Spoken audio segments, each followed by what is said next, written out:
Enjoy fast movement and great CC. Stay tuned.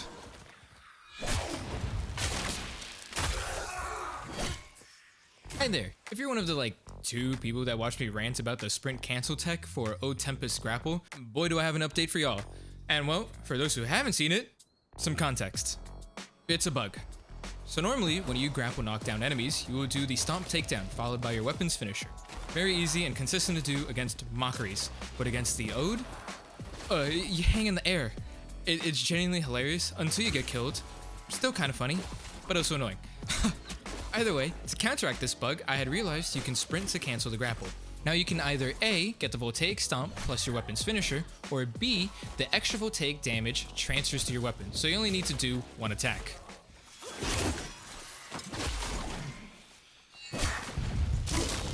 Now, it's with all this information that I'm creating this update video, or rather, a build sort of gameplay guide. So, let's get started. Ode Tempest. Despite being nerfed into oblivion, I believe this pack is still viable for higher level content, especially when using Gravitate, the grapple upgrade, you know. We'll be focusing on using Atmosphere though, no matter the content, because if you haven't watched Sarah's video on this, it provides a Dark Souls 1-esque poise pool. Essentially, you will not stagger while Atmosphere is active, and each hit will deplete its overall pool. In lower level content, it's amazing. In cogah, bosses will one-shot Atmosphere, but that's a-okay because all we need is 1 hit stagger free to get a smite proc off, and from there, we have our win condition.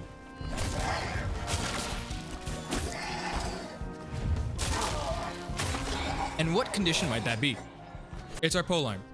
Use whichever one you would like, though naturally Gathanan will have the highest attunement, it's the rare Polearm. Then we'll use the Splitbolt rune to increase the width of our CC, as it'll do well against large groups or helps us when we miss our throws. This will work in tandem with the Thrown Off upgrade in the Polearm Arch Tree. And this is the most important part, as Thrown Off is what will allow us to do our infinite CC loop. Here's an example.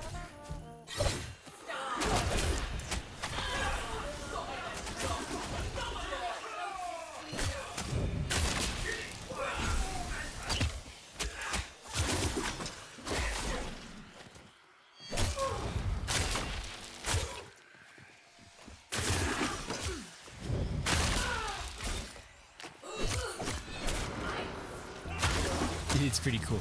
As for totems, we have plenty of options.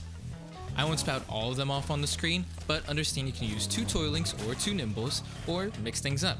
The Astute is also a great choice for extra damage. Honestly though, I think they're all great. Though I did notice, for me myself personally, 2 Nimbles felt better. It just provided more smite procs as each additional projectile from Splitbolt can proc it.